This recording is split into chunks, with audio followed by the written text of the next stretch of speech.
सुप्रभात मेरे प्रिय विद्यार्थियों। आज हम पुनरावृत्ति में जानेंगे पुनः राम लक्ष्मण परशुराम संवाद अर्थ सहित। नाथ संबोधन भंजन हारा हुई है कोई दास तुम्हारा, आयस कहा कही किन मोही, सुन रिसाए बोले मन कोई, सेवक सो जो करे शिवकाई, अरे करनी कर करे लड़ाई।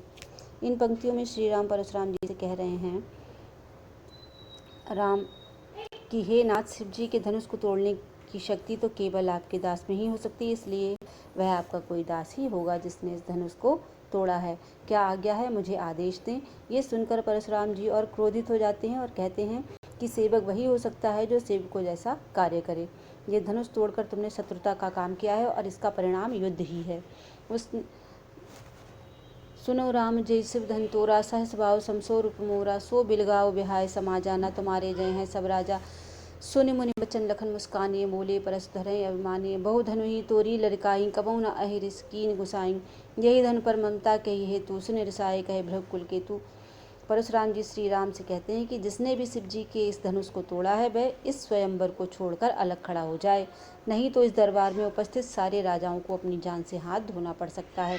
परशुराम के क्रोध से भरे स्वर को सुनकर लक्ष्मण उनका मजाक उड़ाते हुए कहते हैं कि हे मुनिवर, हम बचपन में खेल खेल में ऐसे हमने कितने ही धनुष तोड़े होंगे, तब तो आप क्रोधित नहीं हुए, परंतु ये धनुष आपको इतना प्रिय क्यों है जो इसके टूटने पर आप इतना क्रोध कर रहे हैं।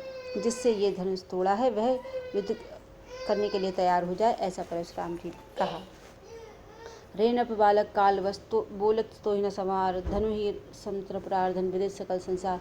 परशुराम जी कहते हैं राजपूत, तुम काल के बस में हो, अर्थात तुम में अहंकार समाया हुआ है और इसी कारणवश तुम्हें ये पता नहीं चल पा रहा कि तुम क्या बोल रहे हो। क्या तुम्हें बचपन में तोड़े गए धनुष एवं शिव जी के इस धनुष में कोई अंतर नहीं दिख रहा, तो तुम इसकी तुलना आपस में कर रहे हो। लखन कहा से हमरे जाना, सुनो देव सब धनुष समाना, का छतलाव झून धन तोरे, देखा राम नयन के भोरे, छुअत टूट रघुपत न दोषो, मुन विनकार करिए कतरोसु। परशुराम की बात सुनने के उपरांत लक्ष्मण मुस्कुराते हुए व्यंग पूर्वक उनसे कहने लगे कि हमें तो सारे धनुष एक जैसे ही दिखाई देते हैं, किसी में कोई फर्क नजर नहीं आता। फिर इस पुराने धनुष के टूट जाने पर ऐसी क्या आफत आ गई जो आप इतना क्रोधित हो रहे हैं। आप लक्ष्मण परशुराम जी जब लक्ष्मण परशुराम जी से ये बात कह रहे थे तब उन्हें श्री राम तिरछी आंखों से चुप रहने का इशारा करते थे।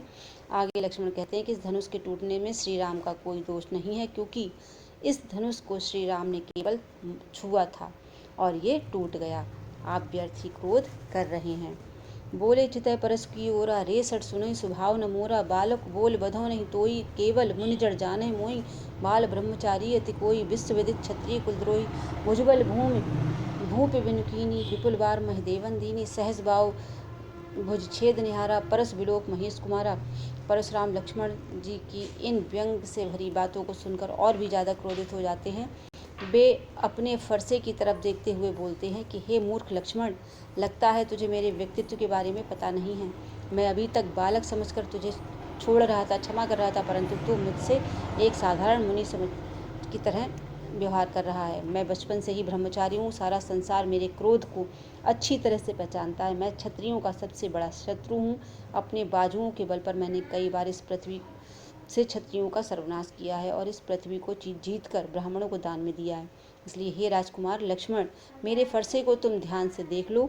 यही वह फरसा है जिससे मैंने सहस्बाहु का संहार किया था।